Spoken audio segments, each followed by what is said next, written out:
All right. Hello, everybody, and welcome back to live film industry interviews with professionals. I am Mrs. Meredith, as you all know, and it has been so much fun sharing with you these clips and tips and tricks with these film professionals. And today is somebody, this is actually my first time meeting Shane, but I have been, gosh, best friends and editors and cohorts with his brother since college. So I won't count the years how long ago that was, but it's long enough that I am very excited to finally be having this conversation. So Shane, thank you so much for joining us today. Absolutely. I'm excited to be here and to share whatever I can. Yes, yes. So let's see. So Shane is, what do you describe yourself as? A cinematographer? Yeah, I'm a cinematographer. Okay. Oftentimes, like on my business card, it'll say DP, which means Okay. director of photography, which is a bit more Okay. oversight than just, the guy behind the camera, if that makes sense. Okay. But Okay. yes. Okay, awesome, awesome. And before we get too much further, just a quick reminder that you are welcome to leave questions in the live chat. I do have your collected questions from Friday, those high schoolers that I talked to, and we got some questions together to ask Shane. But if you have any, if you come up with more questions as you're watching and you want to ask them, you just put them in the live chat, and I will pop those in at a good time. So, okay, so then Shane, why don't you just tell us, like, how did you get started? I believe you were self-taught, right? You didn't go to film school. That's correct. I took a few elective courses in college, like TV production. Okay. But back then we were shooting on like little mini DV tapes that we'd Okay. then have to digitally transfer onto the computer. So it was like by the time I was actually working in the industry, all the technology had changed and I had to relearn it. Okay. So Yeah. yeah. Yeah. So what do you use now then, if it's not? Yeah, now I shoot with Sony FX6 is the name of the camera. That's like Okay. the camera I own. Oftentimes I'll work on a project where they'll bring a different camera and that's totally fine. Okay. Um, but yeah, which is it's a 4K cinema camera, so it's Okay. a completely different level than what I started on. Okay. All right. Yeah. Yeah. So is this all right? So explain to the students, like, so a lot of them have like they're just filming on their phones, right? Yeah. This is an actual camera, right? This is a physical. Yes. Yes, it's a big camera. You have like the DSLR cameras that are kind of the bigger ones that you see a Okay. photographer kind of look through and Okay. take a photo of. This is even bigger than that. It's like actually kind of a more of a box size. Okay. And then when you actually add like a monitor and a cage and like some of the grips and things, it becomes more like what you would see on like an actual like Hollywood production. Okay. All right. What's Yeah. the cage? I've never heard that one.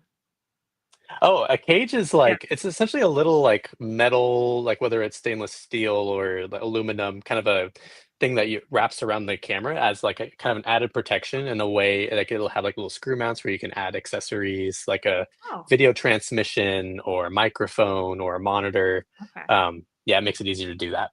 Okay. All right. Cool. And are you filming so are you filming with multiple people? Like, do you have a what is it, the grip, right? And somebody who's doing sound, separate people, or are you doing it all? So I kind of the way that I describe it is I have like a my own little video production company that essentially is just me on payroll, Okay. but I it's available so that I can scale it up so that I can bring on crew if needed, Okay. which I think is a really kind of the way forward in at least on my level of the industry is Mhm. being able to work both with small productions where it's just me on set and a director, Okay. and we're working together on a documentary or whatever it is, or being able to bring on a full like 10 to 15 crew. You're doing the full setup, the grip truck, the whole 9 yards, Right. Okay. kind of thing. Okay. All right. Very cool. Yeah. Okay, so with that, like, are you doing so oh, by the way, everybody, his IMDb listing is down here. Is there also someplace else that they can find you? Yeah. I have a website. Okay. It's just www.shanefay.com. Okay. Um, Okay. yeah, so you can that'll have like my demo reel and a lot of like my Okay. contact info on it. Okay. So, and Perfect. my IMDb is very outdated, so I Oh, need okay. to work All on right. that. Cool. Yeah. So, the random question: do you update that, or is that something that like other people? Is it like Wikipedia, where other people add to it? No, you can do it. You can do it. I Okay. can't remember if you have to have a pro account or not to update it. I don't think you do. I think it is more like a Wikipedia. Okay. But they do. I think there is somebody on the back end that's like approving all your changes before it goes live. Gotcha. Okay. Yeah. Yeah. Yeah. because I've talked to a couple people now who said that like their IMDb listing is wrong, right? It'll have things on there that like they didn't do or Yes. stuff like that. And so yeah. Yeah. Yeah, it's kind of tricky. Like one thing is they only limit each film to have one cinematographer or DP, which can be Oh, tricky mostly for documentary shoots because oftentimes a director producer will be the one who's constant through the whole shoot, and they're okay. actually hiring like a dozen different DPs throughout the whole Right. production in different Okay. cities and things. So it is there Okay. is some limitation there, but Yeah. Yeah. Okay, so where do you primarily film? You live in San Diego, right? But you film in LA or have you gone all over or pretty much all over. Like I yeah. tell people, I work Southern California, Yeah. so that's Okay. everywhere from San Diego out to El Centro, and then up to even like Santa Barbara. I'll Okay. go up there sometimes. Sometimes to San Francisco too, but that's a long drive. Okay. Yes. Yeah. Yes. Yeah. Yeah. Yeah. So geography lesson, kids. Where's San Diego? It's way down at the bottom, right? It's like right Yep. next to the border, right? Yep. Compared to like 20 how minutes far is from the LA border. from you? LA is a solid 2 hours as long as there's no Okay. traffic. And Mhm. I am in Encinitas, which is like a half an hour north of San Diego. So I'm a little bit Oh, okay. closer to LA. A little bit closer. Yeah. Okay. Cool. Excellent. Okay, so then yeah, so why don't you tell us what was the first movie or TV show or documentary or what was your first project that you worked on? Yeah, so I would say that my first kind of higher profile job was actually working for a big time YouTuber. Oh, And this was during COVID, okay. um, when like every all work stopped, and I happened to get an inquiry from um, a channel called ZHC, Okay. which maybe some younger people would be familiar with. He's like an arts and crafts slash Mr. Beast style kind of YouTuber. When Okay. I started with him, he was like, um, I think he has like 8 million subscribers, and he ballooned to like 20 before they moved to Austin, and then it didn't make sense for me to work with him anymore at that point. So yeah, but Yeah. it's funny because like thinking about that question, like the first TV show or movie, and I'm like, Yeah. actually, it's YouTube, which is this It- whole new world of what a TV Yeah. show can be.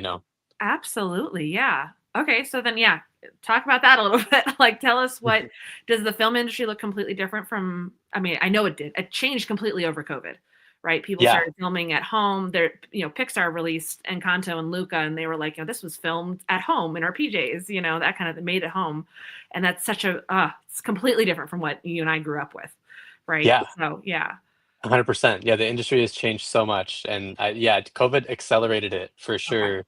Not in the least part because theaters were closed, and Right. even now we're kind of like, what does the future of theater look like? Right. Like, Yeah. and you've seen IMAX kind of take advantage of that a bit because they're like, hey, here's something that you don't get at home, Right. Yeah. Yeah. Whereas kind of your back in the day, your kind of typical movie theater, now we can kind of all have that in our homes Right. now with Mhm. availability of nice TVs and everything. Yeah. So, but yeah, a lot of a number of films are being shot now on little like FX3 cameras, like I have. You can go buy that for $4,000 at your Okay. Best Buy. Yeah. A couple films have been shot on the iPhone. Yeah. Like so. I think in a way we kind of don't know what's going to happen, Right. and we're kind of waiting to see, and also trying to like stay on top of all the changes that are going on. Right. Yeah. Yeah. So yeah, so if a student wanted to start making films, YouTube is the way to go, right? Is posting it on there and just seeing what people think and getting better at it. Yeah. Yeah. Absolutely. Yeah. Yeah, YouTube is amazing. Just like as a way to distribute your film, Right. without needing somebody to be the middleman, like a Amazon Prime or a Netflix. Like you could literally go out right now, and if you can make something good, people will watch it on YouTube. You Right. know, Yeah. so yeah, Yeah. And yeah, once you hit a certain number of subscribers, which it's like thousands, I think it's at least 1,000 before you start getting paid for YouTube stuff. But again, just to be clear, students don't go out and do that by yourself. Please check with your parents. Please yeah, get approval and make sure it's all safe.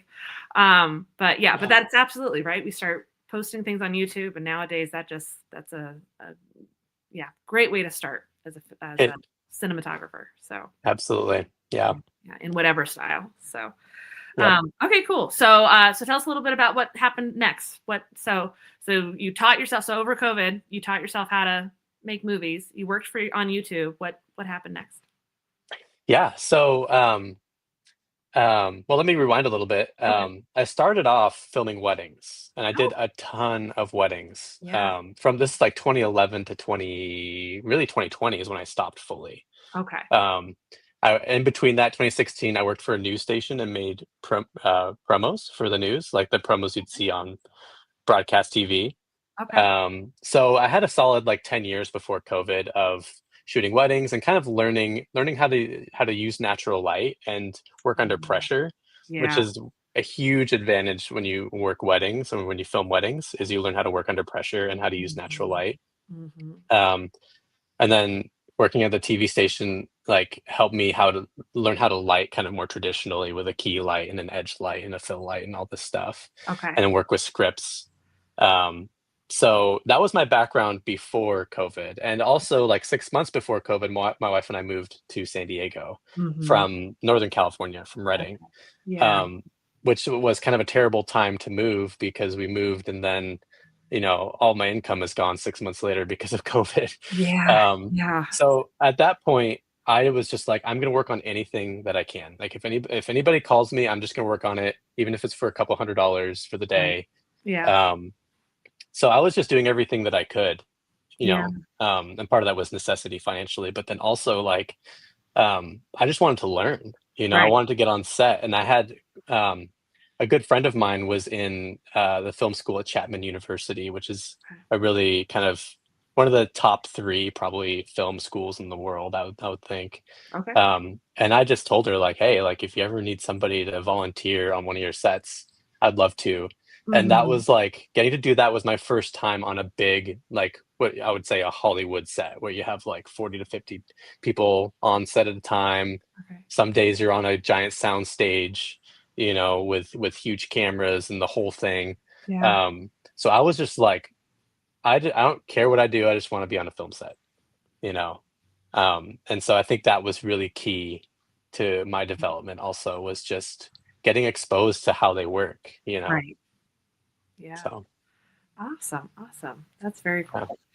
Um, yeah, it's all about the experience these days, right? That's what fills your resume. So, yeah, you touched exactly. on lighting. I did want to come back to lighting. So the students are making stop motion. So we've Yep. talked about the importance of lighting. So can you explain that key light and all of that, like all that part? Sure. Yes. Yeah. So your traditional lighting setup will have three different kinds of lights. Yeah. One is, well, more than that, but you're kind of like your three starting lights are number one, your key light, Okay. which for lack of better, like more complex terms, is just your primary light that's lighting your set, Okay. essentially. Yeah. And then you have your fill light, which is essentially, so if you have your key light over here and it's really bright and it's shining this way, then your light is going to be on the other side, and it's just going to be helping to control how dark the other side of your subject is, Okay. making sure it's not too dark. Right. So that's your fill light, and then the edge light is behind everything, and that just kind of adds this little edge around your subject. Like you'll see, like their hair will kind of glow a little bit, or you'll see like their shirt will kind of glow a little bit, just on that kind of edge, almost like that light is just kind of coming from behind, and that just helps them pop off the background a bit more, Okay. so that it looks more three dimensional. Right. And that's your goal with lighting, is kind of because obviously it's a 2D medium, two-dimensional medium that we're using, like it's a flat screen. Hmm. And so lighting you're trying to use lighting to almost give like a three-dimensional look to a 2D image, if that makes sense. Right. Absolutely. So, and then of course, like, camera, like the blur of the lens in the background helps as well with that. Okay. All right. Yeah. Yeah. Yeah. We're gonna see what we're able to do. We've got like fluorescent lighting, right? Typical classroom fluorescent lighting, and then yeah, we're gonna do what we can with lamps and everything. So I was trying Great. to tell them about like the whole bouncing off of take a white board, right? So that Yeah. we can bounce light off of things. So we'll be doing lots of that and trying to figure it. It's STEAM class, so it's science, technology, engineering, art, and math. So we're covering a little bit of everything with Wow. making these movies. So That sounds like the film industry to me. is it right? Exactly. Right. Yeah. I was All like, those oh, all that's those a pretty disciplines. fun way. Exactly. Right. It just Yeah. brings it all together, and then they're learning. you guys are learning without even realizing it. So anyway, Yeah. I'll be quiet about that part. So Yeah. this is just for fun, guys. So let's see. So what has been your favorite project so far that you've worked on? My favorite project uh, was a short film I shot a couple of years ago with some friends of mine in LA. Okay. Um, I've done my bread and butter in terms of what I get paid to do is mostly documentary and commercial work. Okay. But I have a huge passion. I love film. I love Hollywood films. I love films in general, and I would love to work on more narrative work. Um, so for me, getting into that part of the industry was telling my director friends who are kind of more in that space, "Hey, I would Mhm. love to like come work with you guys anytime." And it's for me, it's I haven't done it as much, so I've had to tell like basically do it for free or do it for very cheap. Mm. But it's still very fun, Yeah. and getting those reps under my belt, getting to light and shoot a narrative project is really valuable. I kind of have Mhm. to almost see the intangible value of it, which is, I can put those shots on my website. I Right. can send that to directors and producers and say, hey, like I've shot this before, and Hmm. then maybe I could get hired and paid to do that one day. Um, I don't know if that would be compatible with my family lifestyle Yeah. because Yeah. narrative projects are very intense in terms of your schedule and everything. Okay. Um, but Is it but like yeah, months? it can be, if Yeah. especially if you get to a really high level, Yeah. which, the flip side of that is if you are at a high level, you probably can bring your family along for the ride if you Right. want to. Yeah. Um, but yeah, it's like the middle between starting and getting to that point is where most of the sacrifice happens. Right. And Absolutely. so if you're really interested in that, like one of the things I would right away recommend is do it before you start having kids, and Yeah. make a family. So Yes. Yes. yeah, but definitely my favorite project was a short film I shot with my friends a couple of years ago.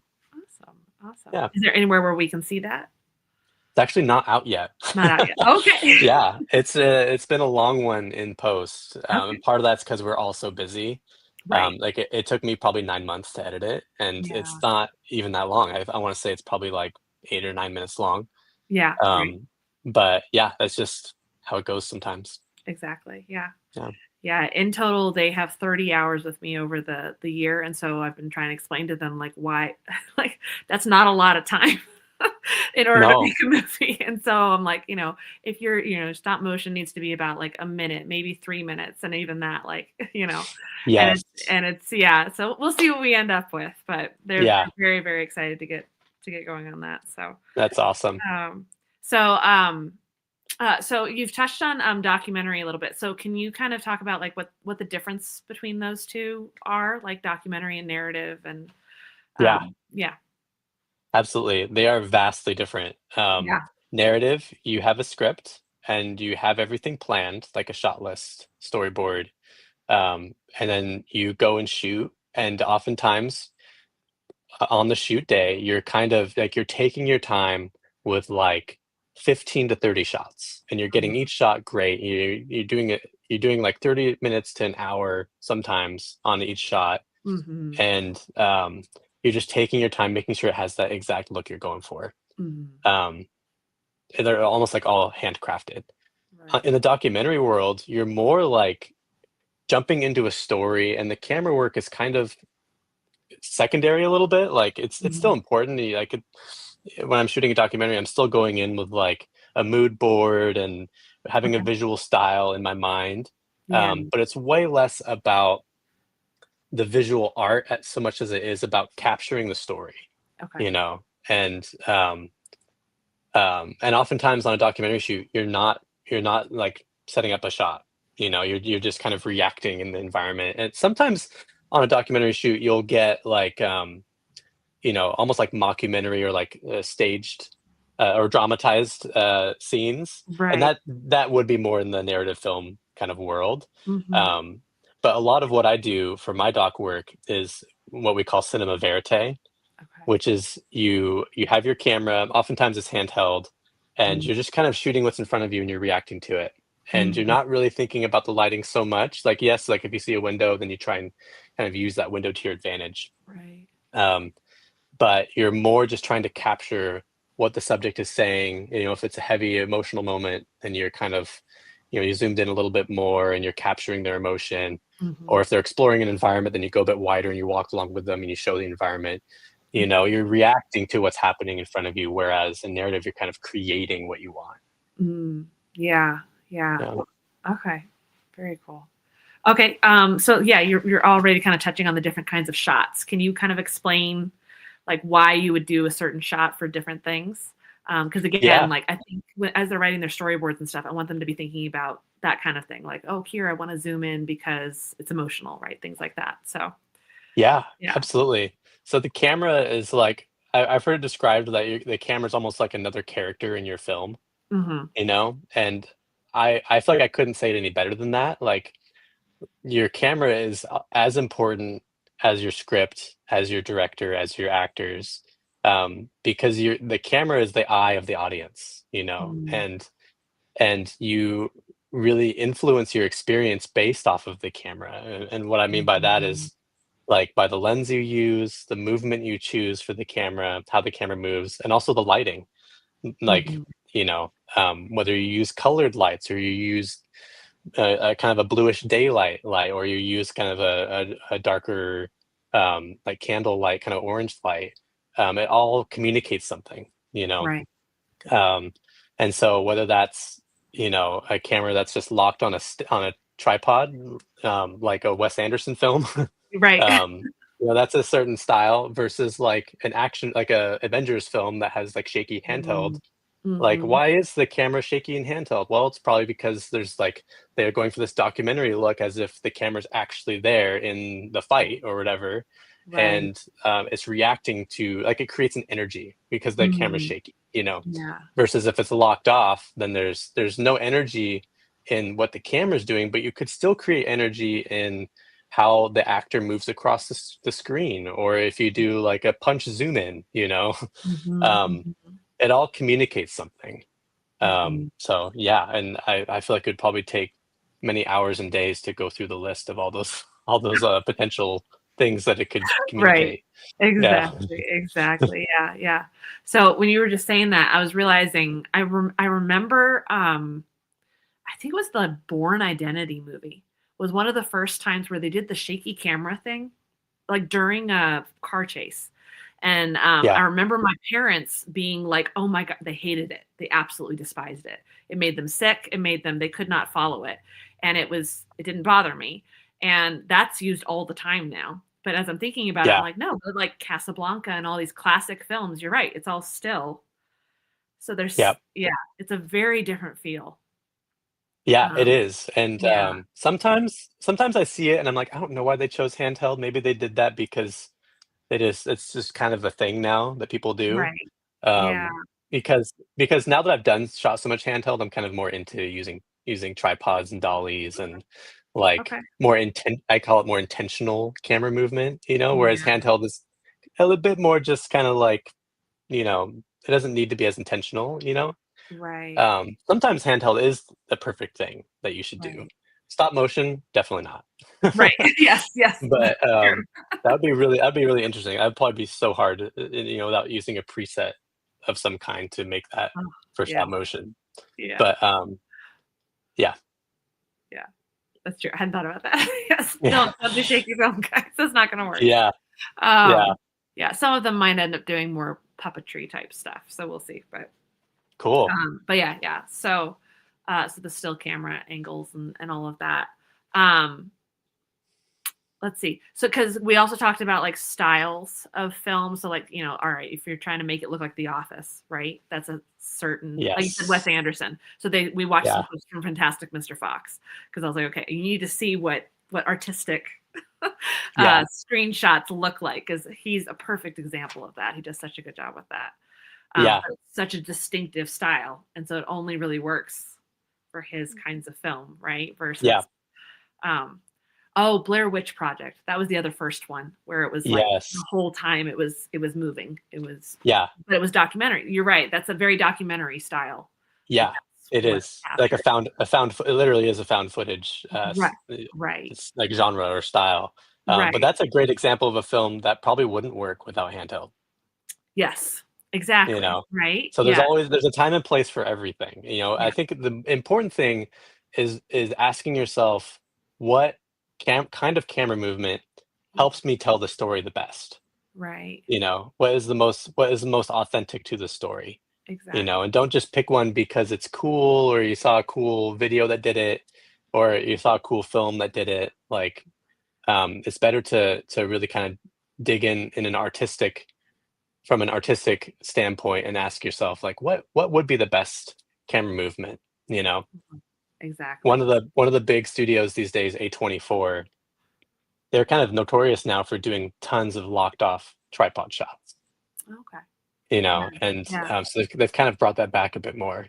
Right. Okay.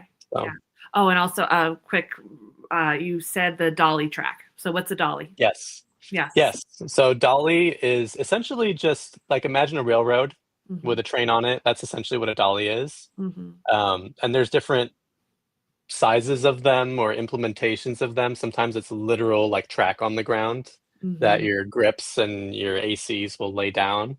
Okay. Sometimes it's a couple of stands with a couple of long aluminum, they call it speed rail, and then they set a little platform with wheels on top of it, and then that rolls back and forth, and that's also a dolly. And then sometimes it's actually like a little cart that weighs like 1 million pounds. They're super heavy. Yeah. That has wheels that turn, and then you actually have somebody pushing it, and then somebody steering it, and you have the camera operator sitting on it.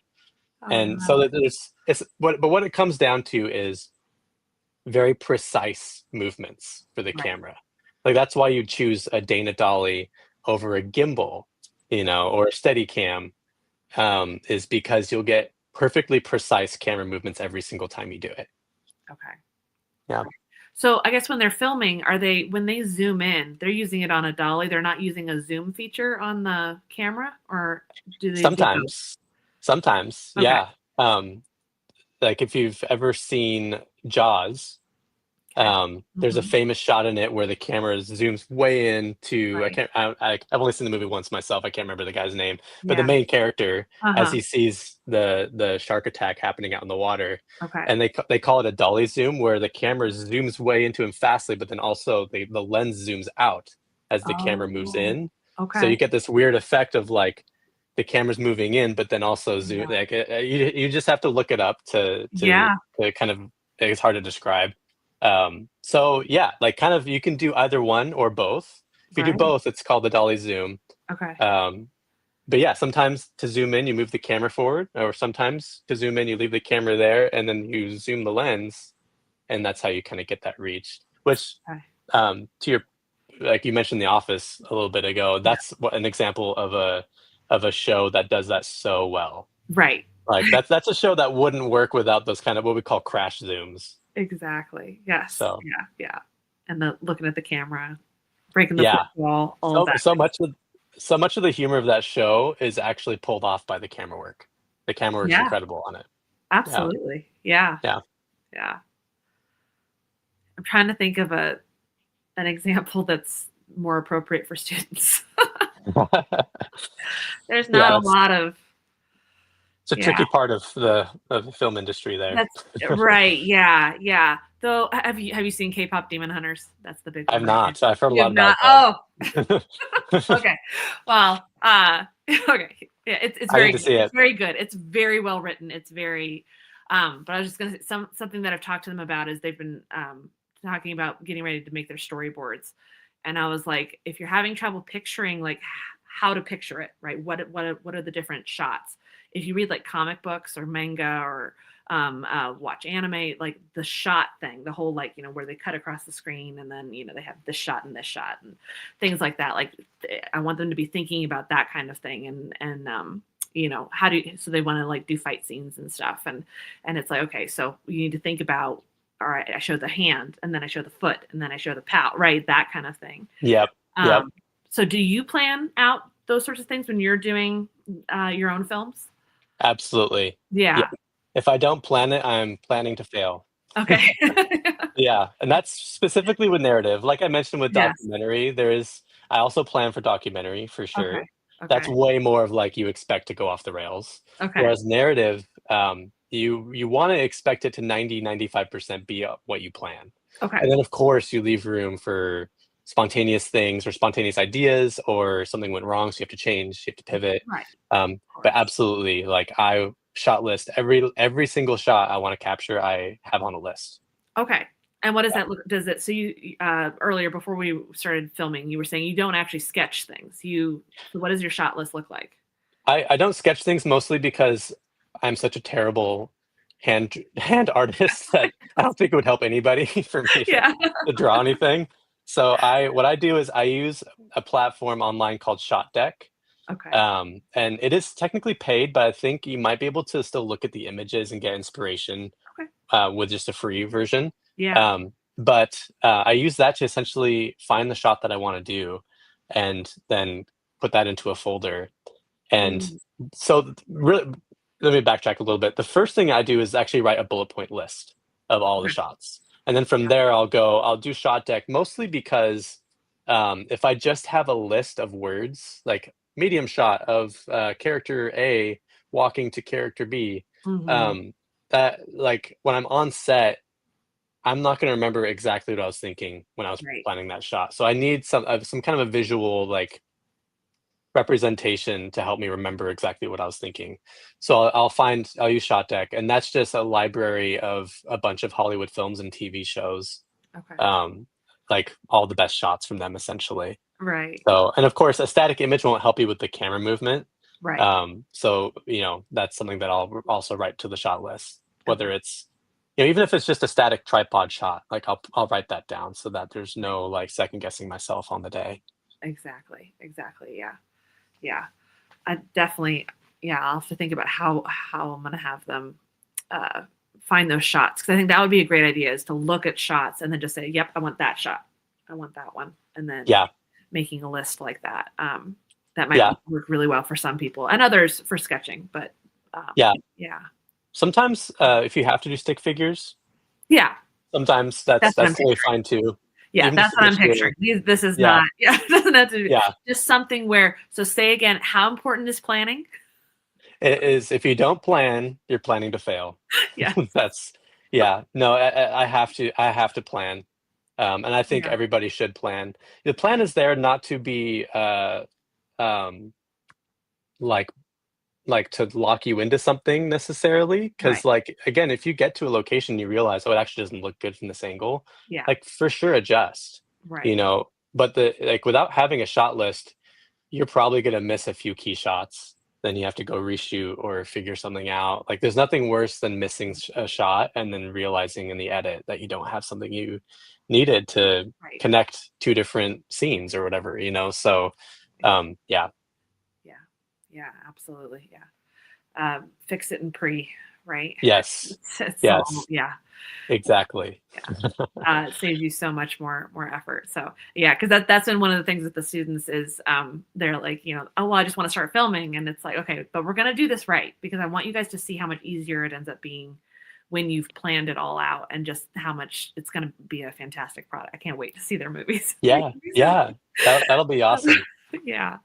Yeah. Um, yeah. So shot as well. And as you were saying that, I was thinking about the wedding photography thing. And that's absolutely like, I remember at our wedding, right? She had a list of Yep. here's all the shots we're going to get. And here's have you seen anything in a newspaper or in a magazine that you're like, oh, I want that shot. Yeah. So we had our shot list and Yeah. yeah, Yeah. And at some point, like you do shoot enough weddings to the point where you can just kind of show up and shoot them, right. you Yeah. know. But it's never ideal to do it that way. Like even 10 years into my wedding film career, I was still like doing digital location scouts on Google Maps to Mm, see like is there a cool place to take the bride and groom to right. do sunset shots. Yeah. Um, and a lot of that is because on the day when you're shooting, there's really no time to be creative. You're just trying to set up the lights, trying to get the camera ready, and then trying to make sure that your first AD or director isn't mad at you for how long it's taking, you Right. know? And Exactly. so you really only have time to be creative in the prep time. That's when Mm, you have time to actually think through, wait, what can I do that's going to be really creative and really communicate visually what I want to communicate, right. you know? because on the day it's just a mad scramble to getting everything rolling. Right, exactly. Yeah. So Yeah, that's a very good point. Yeah.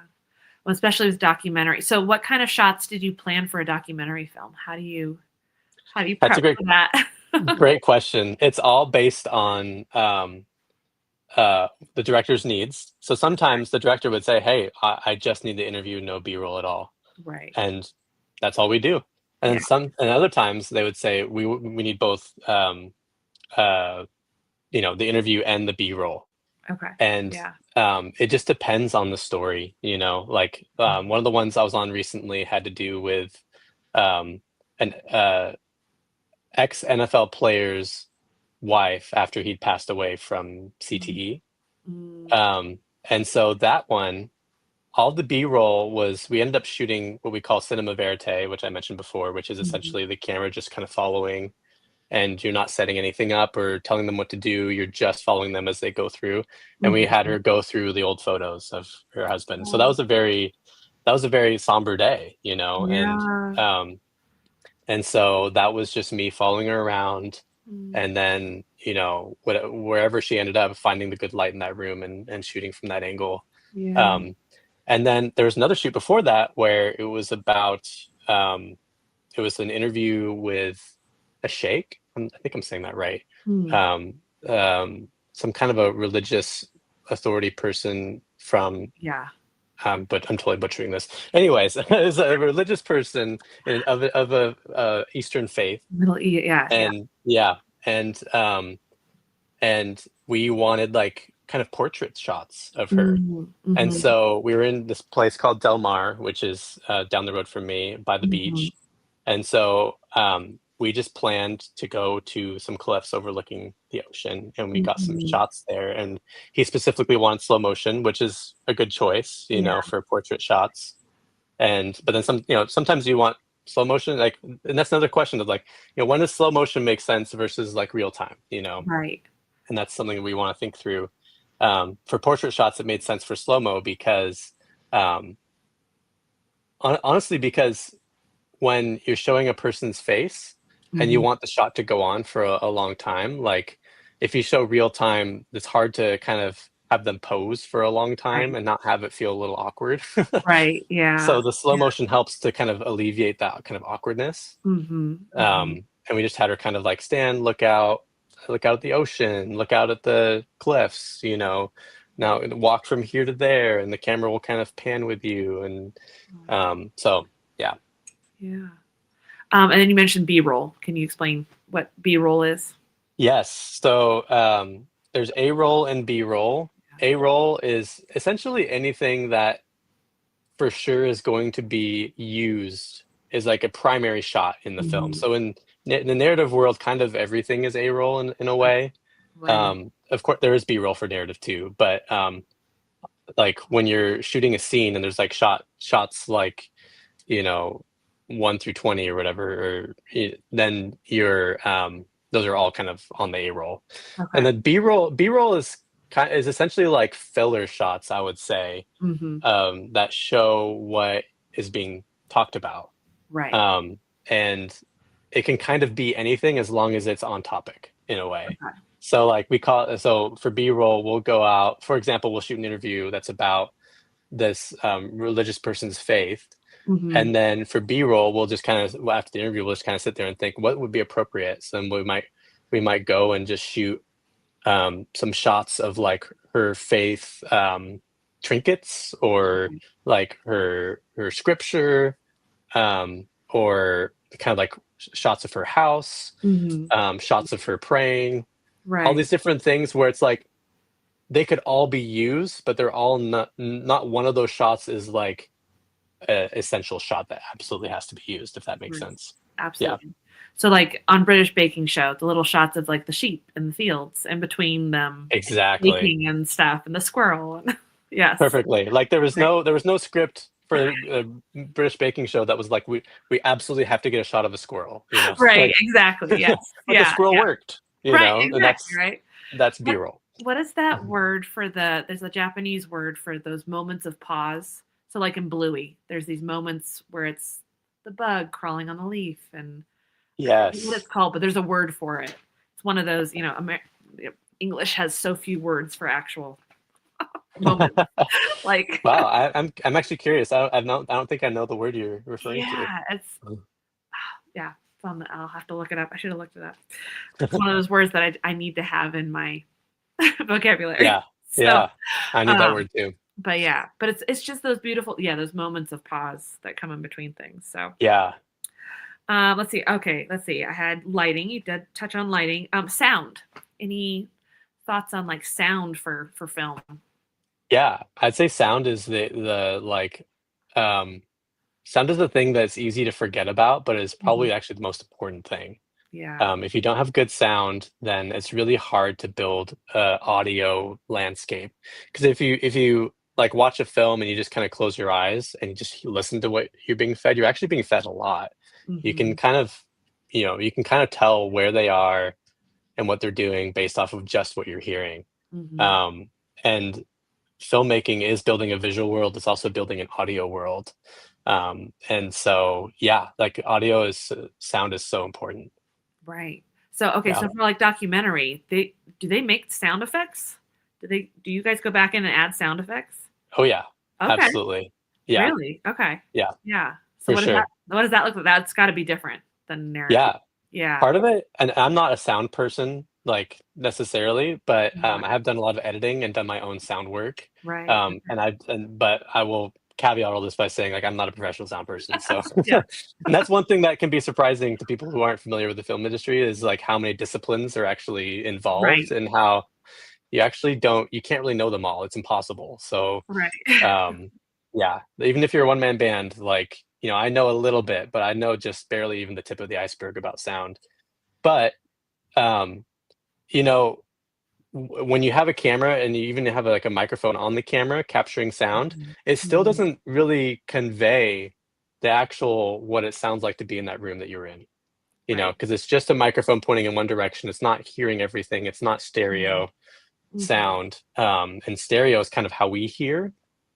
So oftentimes, when I'm doing sound, I'm kind of like reconstructing the sound of the room that we were in, or the sound of the place that we were in Mm. a way, Yeah. to kind of Yeah. get it back to what it should sound like. Right. Because again, like the camera doesn't really capture it very well. The camera is great. A documentary camera is great at capturing the first like 5 to 10 feet in front of it, and that's basically Mm. it. Mhm. So yeah, sound design is really important, and for what I do, when I'm editing a documentary, I'm just kind of recreate, like I'll bring in like sound of the waves, or I'll bring in sound of the forest, or sound of the cars driving down the street, or a dog barking, just little things that make it sound normal. Right. Yeah. So Absolutely. Yeah. That's what we're learning about this week. Is all the sound stuff, and that's all post. Right. It's all stuff that you do yes. later in the editing phase. It's like the last step. Right. Yeah, Is you could also capture it on set as well. right. Um, if you have a sound person, it's so much easier to do that. Right. But Exactly. if you put your camera down, you could grab your boom pole and just kind of go record what we call Foley, which Okay. is just like if there's an example of that would be if the birds are singing outside, you kind of open the window and you put the mic out and you just capture that sound. Right. Or if there's a fountain, you can go walk up to the fountain and capture 30 seconds of the fountain. Mm. Um, things like that, where you could actually record some things if you want to. But Right. these days, it's just as easy to go on to a website and download that stuff, stock Exactly. sound effects, and sound design it later. Right, exactly, yeah. Well, and with stop motion, it's all them doing it afterwards, Yeah, right? Because there's nothing during it. So, um, yeah, yeah, it'll be fun to go through that. So let's see. We are doing a good job. Let's see. Camera shots. We talked about that. Yeah. Anything else to add about like camera shots, like things to consider? Can you talk about the rule of three, right? The try, right? Don't you like divide rule the of thirds. screen in three? Yeah, thirds. Yeah, right. Yeah, Yeah. yeah, that is one framing philosophy, I'll say. Like Okay. there's a few different ones. Okay. That's one Great. definitely one philosophy that is a great just rule to have, rule of thirds. Okay. Yeah. And that is where your screen, let me see if I can do this on my screen, where it's Yeah. divided up into thirds. So you have Mhm. the left third, middle third, and then your right third. And then Mhm. same for horizontally. You got your Mhm. upper, middle, and lower. And the idea of it is just you want to kind of keep everything either on those lines or in between those lines. So for example, right now I'm center frame. Mhm. This is another ideology or philosophy of framing is just centered down the center. Okay. Again, I mentioned Wes Anderson. This is typical Wes Anderson. Right. Forget about the background behind me because that's not perfectly lined up. And then so in the thirds, then typically you'd kind of be off to one side, and then usually like for a documentary, if you're kind of sitting in the third, you'd be on the left third, and you'd kind of have your eyes cross to the other side, if that makes sense. Okay. And then vice Yeah. versa, if you went the other way, it's a little difficult because my desk is in the way, but same thing if you're in the right third. Right. Um, yeah, and then for headroom, you kind of want their head to be in the upper half, the Okay. upper third. You don't want a ton of headroom. Um, yeah, that's rule of thirds. Okay. All right. Yeah, And you say there's some other philosophies. So what are some other ways that you look at it? yeah. So then there's straight down the center where Okay. you just kind of imagine like a crosshair, and then you just are framing everything up center frame. Okay. Um, and you wouldn't typically, you can see my camera's kind of pointed into the corner of the room here. You wouldn't typically do that on a shot like that. Okay. Um, but rules are also there to be broken, but you should Right. know the rules so you know how to break it right.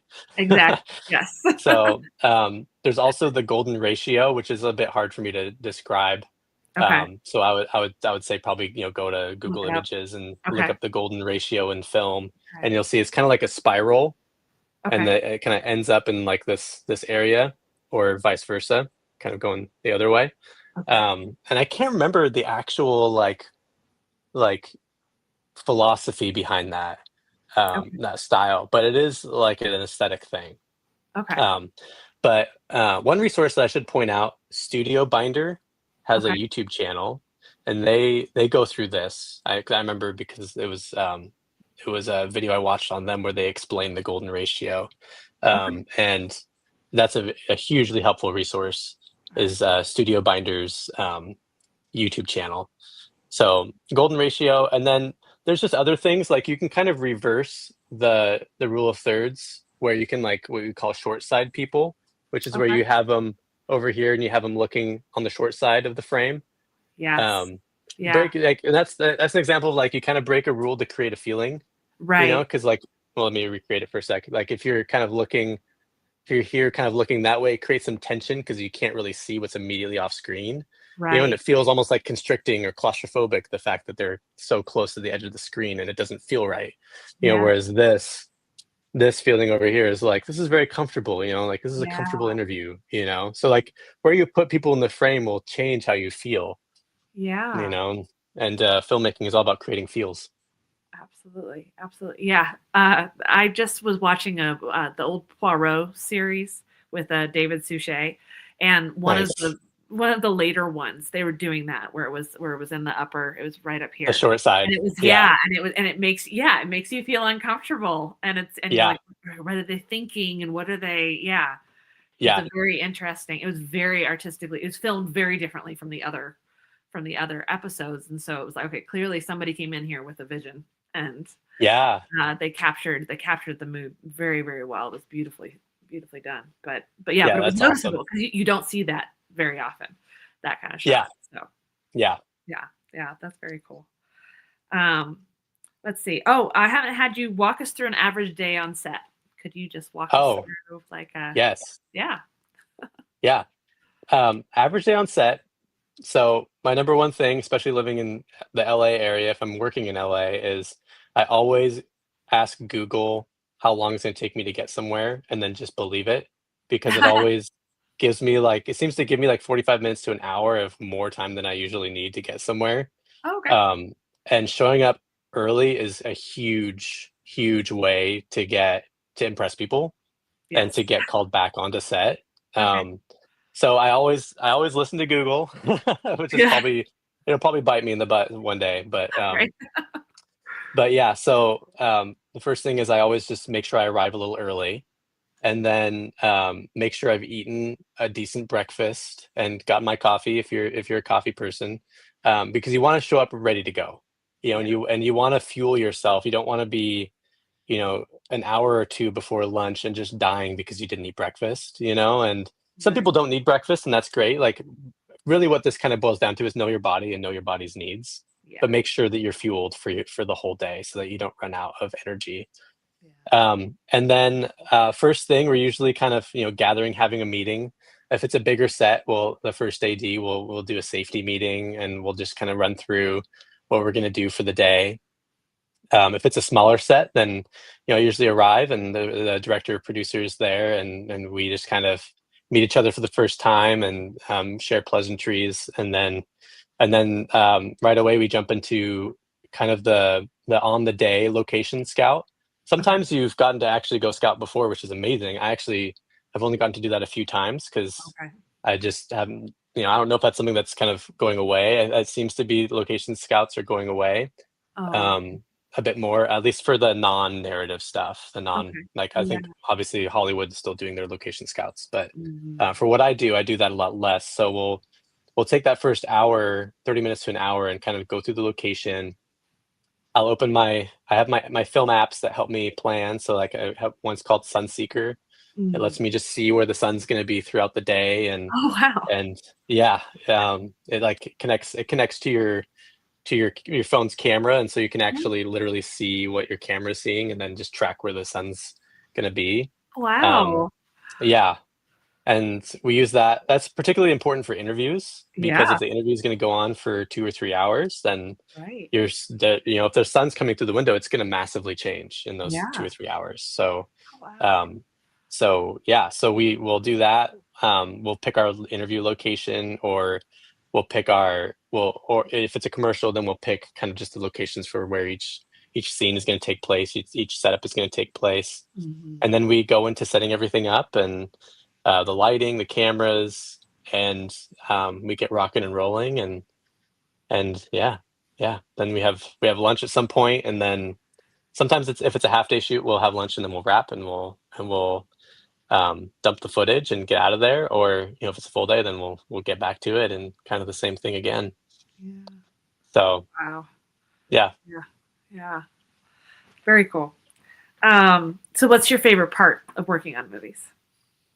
my favorite part is shooting for sure. I love creating something that's visually compelling and creates feelings in people. Mm. Um, I love crafting just visual art, I guess, and Yeah. so yeah, that's my favorite part. I love taking a script and translating it into camera movement, lensing, lighting, and Mm. all that stuff to communicate a story, essentially, Right. to tell a story. So yeah, yeah, like I nerd out and get into like different lenses and different cameras and different like how people do things. Like I'm the guy watching the BTS of all of the things, Yeah. like I'm always very curious about how they shoot things, and more I'm looking at different shows and Mm. films and seeing like wow, like they're doing things like with less and less things now, less and less gear, you Mm. know. Oh, yeah. Yeah. Um, like Adolescence, that's an intense show, but Netflix show, but it won a number of Emmys, Okay. and they were shooting that on a pretty affordable camera, a camera that I've Mm. worked with. Um, there's been a couple, like I mentioned, there's a couple films that were shot on the FX3, which is my technically my B camera, so not even my primary camera. They shot the whole film on it, and they shot it with a bunch of lights that I've worked with a lot and are Yeah. very affordable. And it's just I've been surprised at how accessible it's become to make films. You Yeah. know, like you can make so much more with so much less money. Right. Um, and I don't know how I got here, but Yeah. but Well, yeah. do you think we'll see more indie films because of that?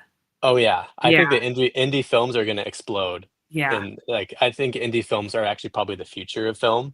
Yeah. At least in terms of our understanding of indie films over the last 10 years will Right. be, I think that'll become like 80% of what you see. Yeah.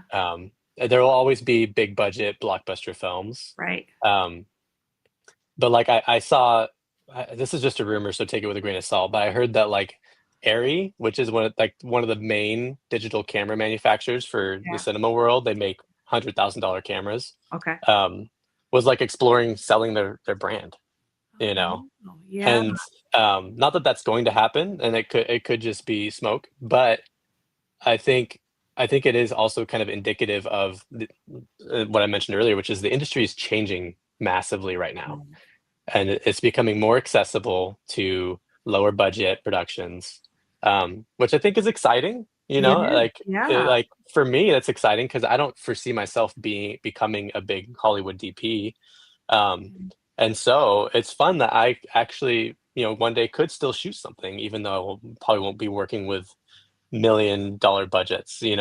Right. Um, Yeah. so Which is yeah, I think probably there's good too. They don't need to be making spending that much on yeah, I think it's a good thing because Yeah. yeah, like the budgets were so bloated and Right. people like there was so much money going into these films and you just don't know if it was how necessary it was. Right. So yeah, I think overall be a good thing for the industry. Yeah. Well, it sounds very similar to the publishing industry, right? Because of Huh. COVID, that changed everything, right? Now there's Whoa. a huge influx of indie. Indie is actually recognized, right? Before it used to be oh, there's a stigma attached to it, right? Yeah. Oh, self pub, oh that. Right now, indie publishing is giving traditional publishing a run for its money, right? And so Interesting. many professional authors are like, I'm going to switch to indie. I'm going to do it myself because there's so much you can do on your own now that yeah, that it's nice to see that bloated industry, right? That Yeah. it needs to come back to the art because that's always been the heart behind indie is I can Yeah. make what I want and tell the story I want in the way that Yes. I want because I know people, if I want to read that, then someone else out there must want to read it. And I think it's the same way with film. 100%. Yeah. Yeah. And there's some absolutely incredible short films out there that were released on YouTube or Vimeo Yeah. Yeah. that are you watch it and you're like, this could literally be a Hollywood film.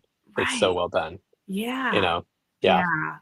Which is very exciting. It's exciting for students, you guys watching. Like that's very exciting for you because it means that the opportunities that you have are so much wider than we ever had growing Yeah. up.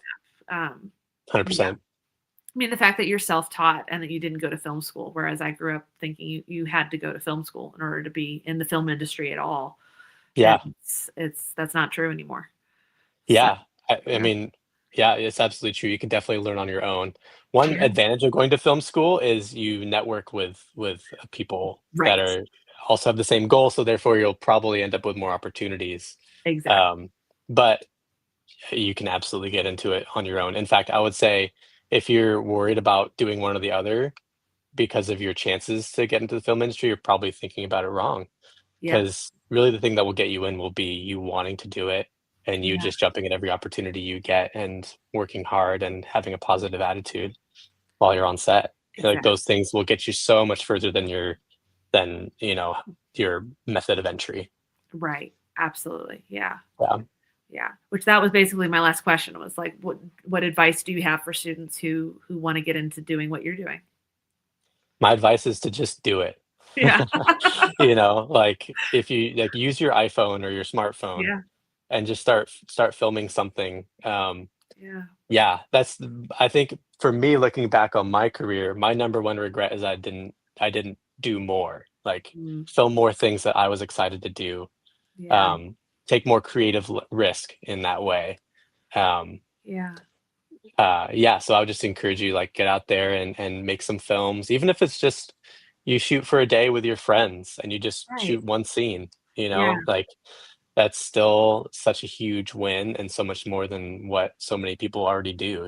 So Mhm. yeah, go out there and make stuff and then try and network as best as you can. Go Mhm. on Facebook, which I know is probably a cringy platform to a lot of younger people out there, but Yes. Yeah. um, it's still handy for like finding events, like find your local film events, or like if there's like a local film festival or a Mhm. local like film hobbyist group or something, Yeah. or people that do like sometimes you'll see people do like 1 day film festivals or Yeah. 48-hour film things where they actually go and like they get a prompt and then they shoot a film in 24 hours and edit it. Oh, that's Little cool. things like that where like you meet people and you get experience. Um, yeah, and then try and find all the directors and cinematographers in your area and just message them and say, "Hey, I'd love to like grab a coffee sometime," Yeah, or I'm looking for an opportunity to assist on a shoot sometime. yeah, Like sometimes they won't respond, but sometimes they will, and that can be a great way to get your foot in the door too. right, exactly. Yeah, don't be afraid to ask, right? The worst Yes. that can happen is they say no. Yeah. Yeah, Yeah, exactly. And a lot of them probably won't respond. Like, yeah, but even if you get one response, sometimes like that's all you right, needed, and that gets you in. exactly. So, yeah, Exactly. Yeah. And there's definitely, if there's not a lot of that down here in Colorado Springs, I know there's stuff up in Denver. Denver is huge and has a huge film community. So yeah, I know yeah, there's film huge market. festivals and yeah. Not too far from Sundance. So yeah, exactly. Right. Yeah. Yeah. So there's lots out here. So, Yeah, well, thank you so much, Shane. We're out of yeah. time. It's been an hour. Excellent. Yeah. Wow, Thank you so fast. much. That was fascinating. So, Good, I'm good. very excited I'm going to share a lot of these clips, throughout the week. So yeah. Cool. Right Yeah. on. Well, it's a pleasure being here. I love getting to talk about film, and Yes. yeah, Well, thank you so much. Yeah, so students, if you have any more questions, or parents, if you have any more questions, feel free to email me at my school email, and I can always forward those to Shane, and he'll get back to me whenever he's free. So, yeah, but thank you so much, Shane. I really appreciate it. absolutely. Yes, absolutely. All right, thank you, everybody. Have a wonderful rest of your Monday. See you later.